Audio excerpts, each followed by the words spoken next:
예배는 사람 앞에 서는 게 아니거든요. 예배는 우리가 옆에 사람한테 아무리 잘 보여봤자 우리의 육신으로는 하나님 앞에 예배드리는 게 아니에요. 우리 옆 사람은 내가 예배드리는 모습 신경도 안 써요. 우리가 막 말씀에 은혜 받고 또 찬양에 막 은혜 받는 모습 보여주면 옆 사람 되게 신경 쓸 것 같고 나를 좀 다르게 볼 것 같은데 전혀 그렇지 않다는 거 잘 알고 있잖아요. 그렇죠? 우리는 오늘 이 자리에 예배드리러 나왔고 영적인 존재인 인간은 영이신 하나님께 예배드리는 겁니다. 그래서 예배하는 자가 신령과 진정으로 하나님 앞에 예배드려야 되는 거예요. 우리의 육신의 껍데기는 아무 소용이 없다라는 말입니다. 우리의 육신의 껍데기로는 하나님 앞에 예배드린다고 해서 그걸로 하나님 앞에 영광 돌리는 게 아니에요. 우리는 하나님 앞에 우리의 영과 진리로 다해서 하나님 앞에 예배드리고 하나님은 우리의 육신을 보는 게 아니라 우리의 영혼을 보신다는 사실입니다. 오늘 예배가 하나님 앞에 드려지는 예배가 되기를 기도하겠습니다. 그래서 이 시간에 우리가 예배드리러 왔는데 말씀을 뭔가 막 받으려고만 하지 말고 하나님 앞에 좀 진실되게 한번 서보세요. 내가 가지고 있는 문제들, 또 어려움들, 염려, 걱정 이런 거 다 막 내가 막 해결해가지고 하나님 앞에 예배드리러 나오는 게 아니에요. 그냥 그거 다 가지고 오늘 이 자리에 하나님 앞에 서시길 바랍니다. 하나님이 말씀을 통해서 우리에게 가장 정확한 답을 허락하시고요. 그래서 그 답을 가지고 우리가 현장에 갈 때에 우리는 현장을 살릴 전도자로 가는 겁니다. 오늘 예배가 인생의 전환점이 되는 단 한 번의 예배가 되기를 기도하겠습니다. 오늘 그러니까 제가 좀 약간 좀 웃길 수도 있는데 제가 약간 굳은 결의를 하고 올라왔어요. 왜냐하면 제가 이 자리에 올라올 때 약간 좀 되게 저도 모르게 부담을 되게 많이 갖더라고요. 저도 모르게 막 긴장하고 막 부담 갖고. 왜냐하면 아니 이 자리에 올라오는데 편하지가 않은 거예요. 당연히 편할 수는 없죠. 하나님이 렘넌트들이 일주일간 붙잡고 갈 말씀을 저를 통해서 이렇게 선포하는 이 자리이기 때문에 당연히 편할 수는 없죠. 근데 그거와는 별개로 제가 막 너무 긴장하고 있는 거예요. 그래서 제가 한 번은 제가 이 자리에 올라온 영상을 한번 봤어요. 제가 진짜 제 거 못 보거든요. 오글거려가지고 진짜 못 보는데 한번 봤어요. 근데 봤는데 자세도 막 되게 구부정하고 전 진짜 몰랐어요. 제가 그렇게 찐따처럼 서 있는지. 진짜 너무 심각한 거예요. 제가 너무 보는데 또 제가 보는데 저를 잘 알잖아요. 그러니까 딱 봐도 긴장해 있는 모습이 보이는 거예요. 물론 다 아시겠죠. 제가 아니더라도. 그러니까 긴장하니까 저도 모르게 막 말이 빨라져요. 말이 빨라지니까 호흡도 되게 가파라져요. 되게 크게 웃네 예언이. 네. 그래서 요즘에 막 저희 치유 기도회 하고 있잖아요. 금요 기도회. 근데 이제 그 전에 이제 호흡 강의 하잖아요. 호흡 강의를 제가 막 좀 집중해서 듣게 되는 거예요. 내 호흡이 뭔가 잘못됐나? 이러면서 막 생각하면서 듣는데, 근데 더 큰 문제, 왜 그러죠? 눈이 초점이 맛이 간 거예요. 흐리멍텅해가지고 제가 지금 이 자리에 말씀 전하러 왔는지 지금 뭐 어떻게 올라와 있는지 모를 정도로 그래서 제가 저를 보는데 뭔가 너무 이상해가지고 오늘 좀 결단하면서 올라왔습니다. 좀 호흡도 좀 하고 좀 어깨도 좀 풀고 좀 편하게 하자. 뭐 틀리면 하나님이 알아서 하시겠지라는 생각으로 이 자리에 올라왔습니다. 그래서 제가 왜 긴장을 하느냐, 저도 모르게 진짜 문제는, 제가 긴장하는 진짜 문제는 뭐였냐면 저도 모르게 사람을 의식하고 있더라고요. 사람을 의식하니까 막 긴장하게 되고, 긴장하니까 막 자세도 구부정해지고 막 이상한 거예요.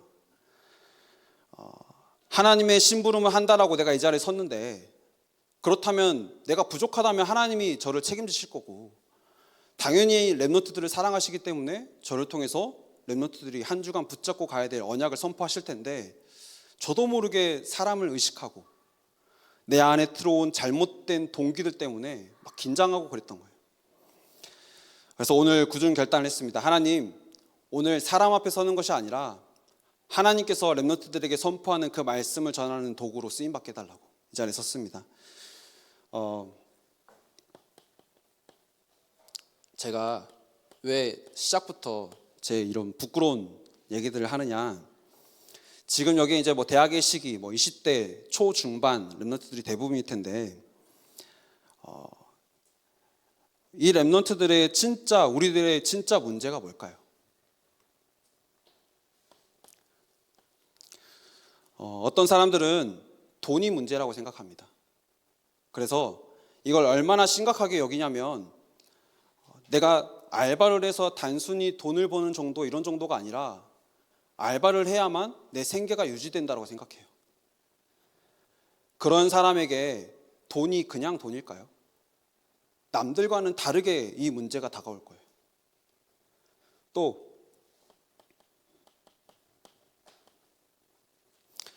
어떤 사람은 학업이 문제라고 생각해요. 우리가 지금 이제 뭐 지난주까지 시험 기간 다 보냈을 거고, 지금도 아직 시험이 아직 남아있는 랩런트들도 있을 텐데, 뭐 설마 지금 이제 와서 뭐 공부하면서 막 학점 올리려고 그러진 않겠잖아요. 그렇죠? 재수강만은 피하자 이런 마음으로 지금 공부하고 있는 것 같은데, 어떤 사람들은 그냥 뭐 좀 내 학점을 좀 메꿔보자, 아니면 또 어떤 사람들은 내가 좀 열심히 해가지고 학점을 좀 높여보자. 그러니까 학업이 어떤 사람들에게는 진짜 문제로 다가와요. 그래서 내가 좀 시험 못 보면 되게 낙심하고, 시험 좀 잘 보면 기분 좋아지고. 대학국에 이런 친구가 많이 있는지는 모르겠는데, 연애 걱정, 연애에 대한 고민을 하는 랩런트들도 많을 거예요. 뭐 지금 교제를 하고 있다든지, 아니면 뭐 하기 전이라든지, 아니면 뭐 불신자와 만나고 있다라든지. 연애를 하기 전이라면 뭐 왜 나는 연애를 못할까, 이런 고민들도 많이 하고 있고, 또 하고 있다 그러면 또 뭐 불신자 만나고 있어서 좀 갈등이 온다거나, 아니면 왜 좋으려고 서로 만났는데 왜 나에게 아직도 계속 이런 갈등이 오나, 많이 고민을 하고 있을 텐데, 이런 걱정들과 문제들, 또 뭐 이거 말고도 되게 많겠죠. 근데 우리에게 이게 진짜 문제일까요? 돈이 없는 게 문제일까요? 학업이 잘 안 되는 게 문제일까요? 대체 우리한테 진짜 문제는 뭔지 한번 생각해 봐야 돼요. 오늘 그 답을 발견하는 시간 되시기를 바라겠습니다. 그래서 우리에게 진짜 어떤 게 문제냐라고 했을 때,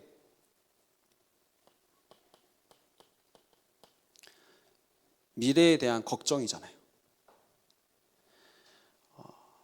이 미래에 대한 걱정이 늘 있기 때문에 이런 문제들은 계속 올 수밖에 없어요. 내가 미래에 무엇을 해야 되고 하나님이 나에게 주신 천명이 무엇인지에 대한 확신과 거기에 대한 분명한 답이 있다 그러면, 돈이 나한테 문제일까요? 돈 조금 나한테 없어도 좀 굶으면 되죠. 알바요? 당연히 해야 되지만 그 알바에 매이지 않게 되죠. 내가 만약 미래에 대한 분명하고 정확하다면 하나님께서 나에게 맡겨주신 그 학업 속에서 내가 지금 뭘 해야 되는지 시간표를 발견할 수 있을 거예요. 우리가 이번 달 내내 보고 있는 모세만의 문제가 아니죠. 이스라엘의 문제죠. 이스라엘의 문제가 뭘까요? 지금 노예돼가지고 내가 힘들게 사는 거, 내가 좀 오늘 어제보다 좀 더 일 많이 해가지고 피곤한 거, 오늘 좀 내가 다른 사람보다 좀 더 일 많이 했는데 못 알아준 거, 그런 게 나한테 문제일까요? 이스라엘의 진짜 문제는 뭐였냐면 노예가 되었다라는 게 진짜 문제였던 거예요. 우리가 생각하는 문제들, 결국 미래에 대한 걱정에서 오는 파생되는 문제들 뿐이고, 우리가 지금 이 시간에 하나님만 바라보면 된다라는 결론을 내리고 복음 안에 모든 것이 다 있기 때문에 우리가 오직 그리스도만 누리면 되는데, 우리가 자꾸 이스라엘의 노예들처럼 나도 모르게 오늘 좀 내가 힘들었다라고 불평불만하고 있는 거예요. 하나님은 여기에 매이라고 하신 적이 없거든요. 오히려 하나님은 하나님 자녀에게 주신 축복이 뭐냐? 정복하고 다스리고 충만한 축복을 주셨어요. 근데 정작 우리가 하나님과 함께하는 비밀을 놓쳐버리니까 그 축복과는 멀어지고 자꾸 문제 때문에 내가 힘들다라고 하는 거예요. 내가 하나님과 함께하는 비밀을 놓쳐버리니까 나도 모르게 돈의 노예가 되어버려요. 하나님이 주신 말씀을 통해서 내가 천명과 소명과 사명을 발견하면 내가 공부해야 될 이유를 발견하고 하나님 주신 힘으로 내가 학업을 정복하려고 할 텐데 내가 나를 위한 공부, 아니 그것도 잘 모르겠어요. 남들이 그냥 옆에서 열심히 하고 있으니까 불안하니까 나도 걱정되니까 남들처럼 내가 좀 열심히 해봐야지. 뭘 위해서 열심히 하는지도 모르고 막 달려가고 있는 거예요. 결국 우리가 생각하는 이 모든 문제들은 미래의 문제 전부 다 결국에 하나님과 함께하면 회복되는 창조의 질서만 회복되면 된다는 사실이에요. 그래서 오늘 말씀 붙잡을 때 오늘 이 말씀의 시간에 어떤 걸 우리가 붙잡아야 되느냐, 내 안에 다른 것 다 내려놓고 내 문제, 모든 문제는 예수가 그리스도 되심으로 완전히 끝났다라는 이 결론을 내리는 예배 시간이 되시길 바라겠습니다. 하나님 떠나서 죄인된 인간의 모습으로는 하나님을 절대로 만날 수가 없어요. 열심히 노력하고 열심히 공부하고 열심히 성공한다고 해서 내 인간의 이 근본 문제를 해결할 수 있느냐? 절대로 해결할 수 없어요. 예수가 그리스도를 믿는 순간 모든 문제가 완전히 끝났다는 사실입니다. 아멘. 이 사실을 믿으시길 바랍니다. 우리가 그래서 오직 예수 하는 거는 우리가 뭔가 막 맹목적으로 오직 예수 하는 게 아니에요. 오직 예수만이 인간의 근본 문제를 해결한 유일한 길이기 때문에 당연히 우리는 오직 예수만 말하는 겁니다. 이렇게 다 끝난 복음인데 이 복음이, 이 그리스도가 나의 복음이 되어지지 않고 나의 그리스도가 되어지지 않으니까 우리도 모르게 복음을 다 가졌음에도 우리는 자꾸 흔들리는 거예요. 이스라엘이 선택받은 하나님의 민족이었는데 결국 노예로 되었잖아요.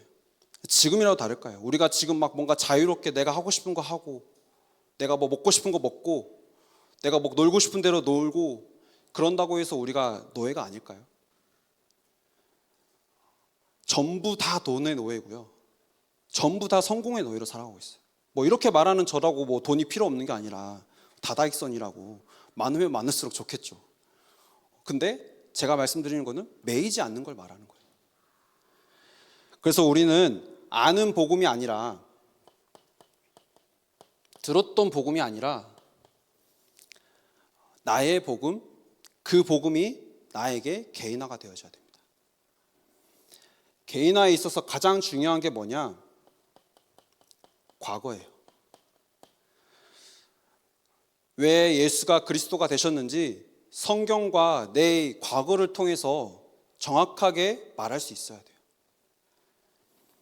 과거라고 할 때 많은 사건들이 좀 떠오를 거예요. 몇 가지 사건들이 떠오를 수도 있겠죠. 근데 대부분 보면 주로 그 과거가 상처랑 연결되어 있어요. 그래서 우리가 우리의 과거를 통해서 자꾸 그 상처 때문에 우리는 넘어지고 그 상처가 드러날 때마다 우리 또 넘어지고 그런 게 아니라 우리가 확실히 결론내야 될 게 뭐냐? 과거가 어떤 일이든 부모님에 대한 상처, 가정에 대한 상처, 내 환경에 대한 상처, 어떤 일이든 그걸 통해서 하나님께서는 복음을 깨닫게 하시는 발판으로 우리에게 주셨다는 사실을 붙잡아야 됩니다. 그러면 오늘 우리는 어떤 걸 해야 되느냐? 나의 오늘은 어떤 것부터 시작해야 되느냐? 내 성격을 파악해야 되느냐? 그게 아니에요. 내가 내 MBTI를 잘 알고 잘 파악해가지고 잘 분석해서 오늘 살아가면 될까요? 아니에요. 뭔가 내가 여러 가지 스펙들을 준비했는데 그것들 중에서 나에게 가장 가능성 높은 것들을 선택하면서 살아가면 될까요? 아니에요. 오늘 또 나는 오직 예수 그리스도만 붙잡고 살아가는 겁니다. 오늘 또 나는 오직 예수 그리스도가 아니고서는 내 인생의 문제를 해결할 수 있는 방법이 없기 때문에 오직 그리스도만 붙잡는 오늘을 살아야 되는 거예요. 그런 사람을 통해서 하나님은 나의 미래가 확실한 증거를 가지고 이 복음을 말하는, 그리스도를 말하는 전도자의 삶, 증인의 삶을 살게 하시는 겁니다. 근데 나에게 복음이 개인화가 안 되는 이유가 있어요.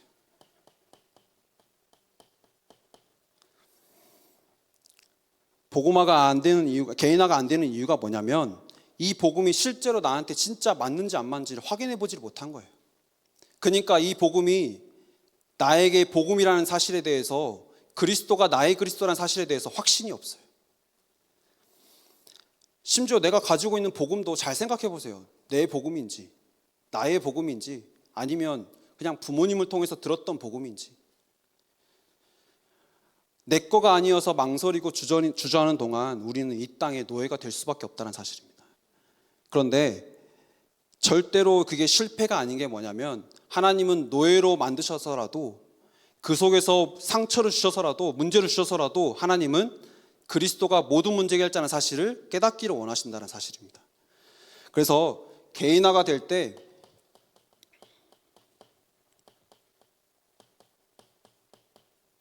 나의 가정과 가문에 사단의 견고한 진이 완전히 무너지는 거예요. 우리 가정과 가문에 사단의 견고한 오래된 진이 있어요. 견고하고 오래된 진이 있어요.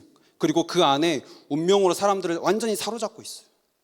그래서 대대로 내려오는 문제가 뭐냐? 가정, 가문 대대로 흘러내려오는 문제가 뭐냐? 결국에는 그 운명 속에 살아가면서 틀린 모습으로 살아가니까 올 수밖에 없는 문제들인 거예요. 우리 집은 왜 이러나? 예수 믿는다라고 하면서, 복음 안에 다 있다라고 하면서, 아니 왜 우리 집은 이렇지?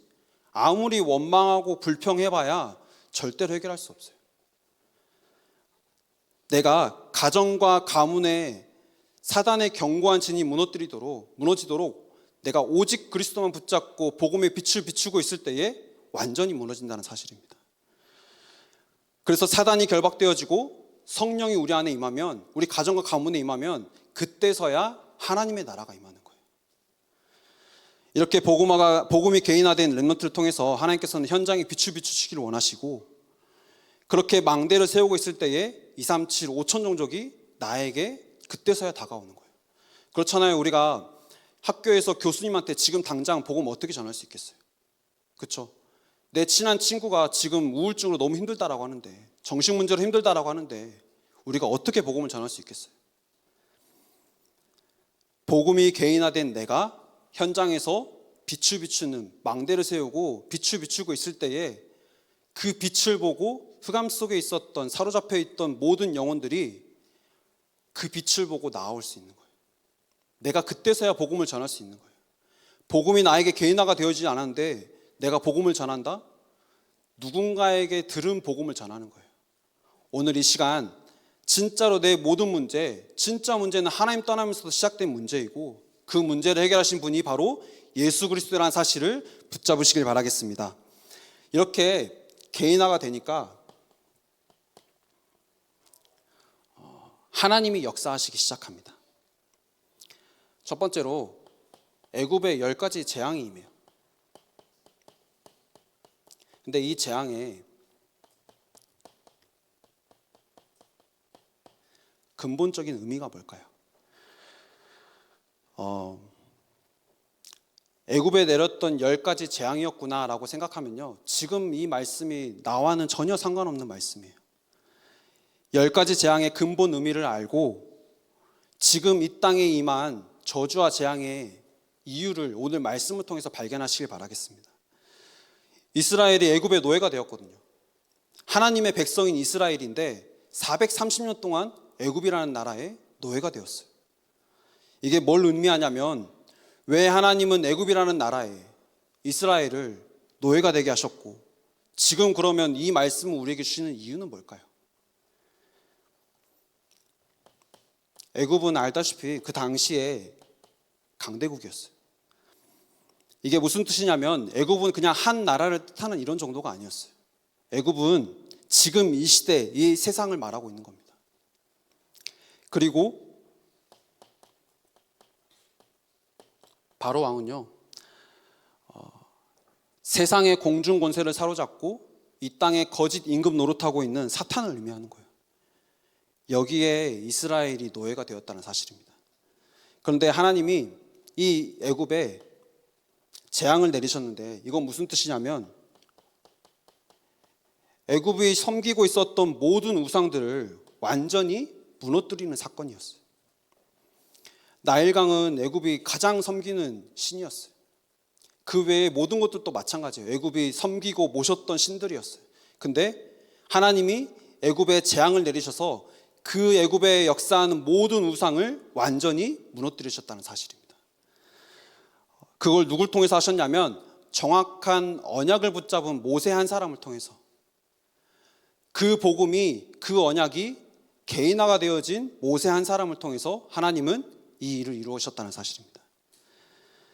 그런데 이 10가지 재앙이 이스라엘 백성에게는 기적이었어요.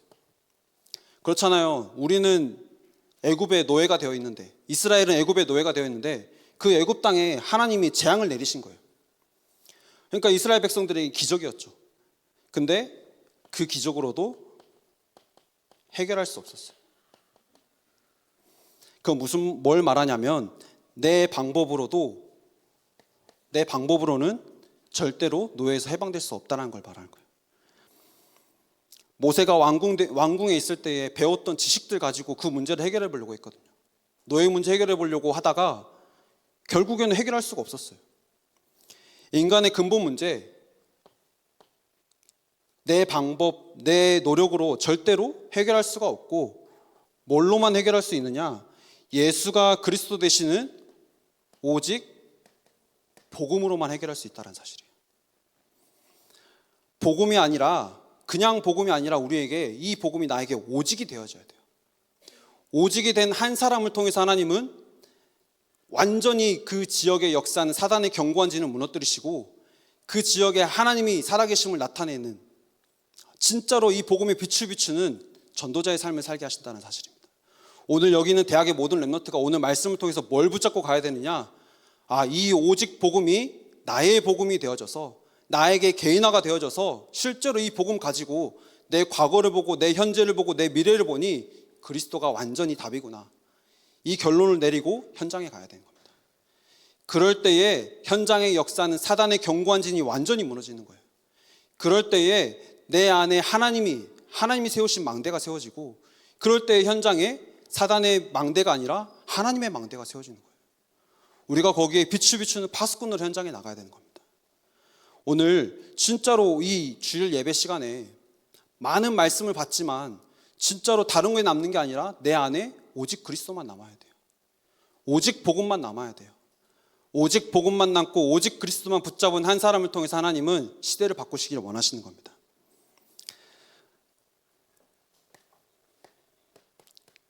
그래서 재앙으로도 기적으로도 해결되지 않던 게 6월절 이 피 언약으로 해결될 수 있는 겁니다. 우리에게 그냥 복음이 아니라 오직 복음이어야 된다는 말은 세상의 그 어떤 좋은 소식으로도 인간의 근본 문제를 해결할 수 없다는 걸 말해요. 오직 복음은 뭐냐? 예수가 그리스도 되셨다는 사실이잖아요. 이 사실이 믿어지시나요? 그냥 성경에서 나오는 예수가 그리스도 되셨다가 아니라 나의 문제를 한번 봐보세요. 내 삶을 한번 봐보세요. 실제 그리스도가 모든 문제 해결하셨다는 사실이 나에게 진짜 기쁜 소식인가요? 이걸 발견하는 묵상 속에 들어가야 돼요. 이걸 발견하는 기도 속에 들어가야 돼요. 대학에 때 우리가 뭘 해야 되느냐? 막 말씀 많이 듣고 내 머리 키우는 게 아니라 진짜 한 말씀이라도 내가 붙잡고 그 안에서 내 인생의 모든 문제 해결자 되신 그리스도를 발견하고 그 그리스도만 붙잡고 현장에서 기도해야 되는 거예요. 그런 한 사람을 하나님께서는 기다리고 계시고 여기 있는 모든 대학의 렘넌트들이 그 응답 받으시길 바라겠습니다. 인간의 문제로는 흑암 문화에 노예되어서 지옥 같은 삶을 살아가고 있는 그 문제를, 근본 문제를 해결할 수가 없어요. 아무리 훌륭하고 뛰어난 사람이라고 할지라도 결국 하나님을 만나지 못하면요, 하나님을 떠나면요, 죄인일 수밖에 없어요. 그 문제를 해결할 수 있는 방법을 세상에 주신 적이 없어요. 유일한 길을 하나님이 처음부터 말씀하셨습니다. 뭐라고 말씀하셨느냐? 창세기 3장 15절, 죄를 짓고 두려워서 벌벌 떨고 있는 아담과 하와에게 여자의 후손을 말씀하셨어요. 이렇게 만든 마귀를 깨뜨릴 수 있는 유일한 방법을 말씀해 주신 거예요. 그리고 6장 14절, 너를 위하여 방주를 지으라. 그 그리스도가 아니고서는 구원받을 수 없다라는 사실을 말씀하시는 겁니다. 우리에게 이 방법 저 방법 있는데 그 중에서 내가 그리스도 붙잡자? 이게 아닌 거예요. 우리에게는 오직 그리스도밖에 없다는 사실입니다. 이 언약 붙잡는 대학 랩너트들 되시길 바라겠습니다. 진짜 나에게는 오직 그리스도밖에 없구나. 그 그리스도 안에 들어갈 때 모든 문제가 완전히 끝났구나. 복음으로 결론 내는 랩너트들 되시길 바라겠습니다. 그래서 6월절 사건은 인간의 근본 문제는 그 어떤 것으로도 해결할 수 없다는 것을 보여주는 사건이었습니다. 6월절 어린 양이 피를 발랐다는 그 말은 원래 근본 문제로 인해서 내가 이렇게 죽을 수밖에 없고 멸망받을 수 없었는데 이 문제를 해결할 수 있는 길을 우리에게 보여주신 거예요. 그게 바로 어린 양의 피입니다. 그 그리스도의 피를 오늘 예배드리는 이 시간에, 말씀 받는 이 시간에 나에게, 또 우리 가정과 가문에, 또 내가 가야 될 현장에 바를 때에 저주와 재앙이 완전히 넘어가는 겁니다. 근데 이 언약을 자꾸 놓치니까요, 오늘 우리가 읽은 말씀이죠. 출애굽기 12장 26절에서 27절 말씀, 우리 함께 한번 다 같이 읽겠습니다. 출애굽기 12장 26절에서 27절입니다. 다 찾으셨죠? 읽겠습니다. 이후에 너희의 자녀가 묻기를 이 예식이 무슨 뜻이냐 하거든 너희는 이르기를 이는 유월절 여호와의 유월절 제사라. 여호와께서 애굽 사람에게 재앙을 내리실 때에 애굽에 있는 이스라엘 자손의 집을 넘으사 우리의 집을 구원하셨느니라 하라 하매 백성이 머리 숙여 경배하니라. 아멘. 그리고 이 유월절의 언약을 42절 보니까 뭐라고 말씀하셨냐면 대대로 지키라라고 말씀하신 거예요. 대대로 지키라는 말은 무슨 말이냐면 쉽게 말하면 영원히 잊지 말고 지키라라고 말씀하시는 거예요. 왜요? 그 유월절 피 언약을 생각할 때마다 그리스도가 아니고서는 내 문제 절대 해결할 수 없다는 사실을 기억해야 되기 때문에, 그래서 대대로 지키라라고 말씀하시는 거예요. 잊어버리니까 노예되고, 잊어버리니까 포로되고, 잊어버리니까 속국됐는데 이게 이스라엘만의 문제가 아니라는 거예요. 지금 우리에게 주시는 말씀이 뭐냐? 내가 이 복음을 놓칠 때에 그리스도가 모든 문제 결자는 사실을 내가 놓치고 그냥 남들이 말하는 복음 나도 외치고 다니면 나도 모르게 내가 세상의 노예가 된다는 거예요. 하나님은 정확한 언약을 붙잡고 그 언약에 개인화가 된 한 사람을 통해서 하나님의 역사를 이루어 가십니다. 오늘 여기 있는 모든 랩너트들이 이 언약 붙잡으시길 바라겠습니다. 우리에게 다른 게 남는 게 아니라, 기적이 남는 게 아니라 우리에게 뭐가 남아야 되느냐? 그리스도가 남아야 돼요. 오직 그리스도만, 나의 그리스도로 붙잡아지는 이번 한 주간이 되시길 바라겠습니다. 결론으로, 그래서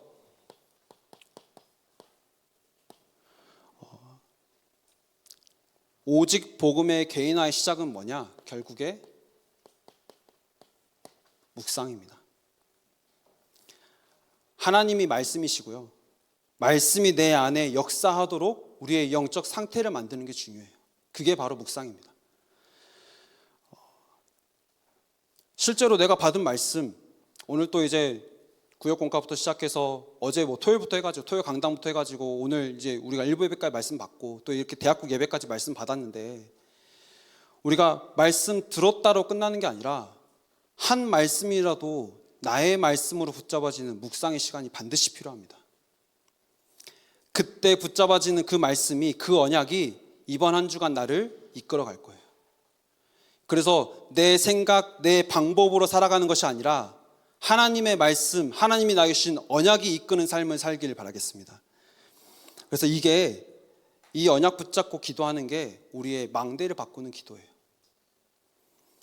우리가 복음이 개인화되지 않으면요, 우리도 모르게 평생 다른 기도하면서 살아가요. 평생 저 돈 문제, 학원 문제, 또 놓칠 수 없다 내 연애 문제 그렇게 살아가요. 그렇게 노예로 살아갈 수밖에 없다는 거예요. 모세가 80세가 되도록 이걸 깨닫지 못하니까요, 계속 옛날 거 붙잡고 가다가 실패했어요. 우리가 이미 구원받은 하나님의 자녀인데 또 다시 세상의 노예가 될 수 없습니다. 오늘 결단하고 현장에 가시길 바랍니다. 하나님, 내가 세상의 노예가 아니라 세상에 노예된 자들을 살릴 수 있는 전도자의 삶을 살게 하옵소서. 오늘 결단하는 랩너트들 되시길 바라겠습니다. 그래서 오늘 이 언약 붙잡고 나와 또 우리 가정과 가문에 그리스도의 피를 바를 때에 하나님은 세상을 살릴 수 있는 오력을 우리에게 허락하십니다. 이 힘으로 학업도 정복하고 가정과 가문에 역사하는 사단의 견고한 진을 무너뜨리는 망대의 축복 누리는 렘넌트 되시기를 바라겠습니다. 오늘 우리에게 주신 말씀 붙잡고 한번 나에게 주신 언약이 무엇인지 생각해보고 또 기도 제목 정리하면서 준비하신 예물 드리도록 하겠습니다.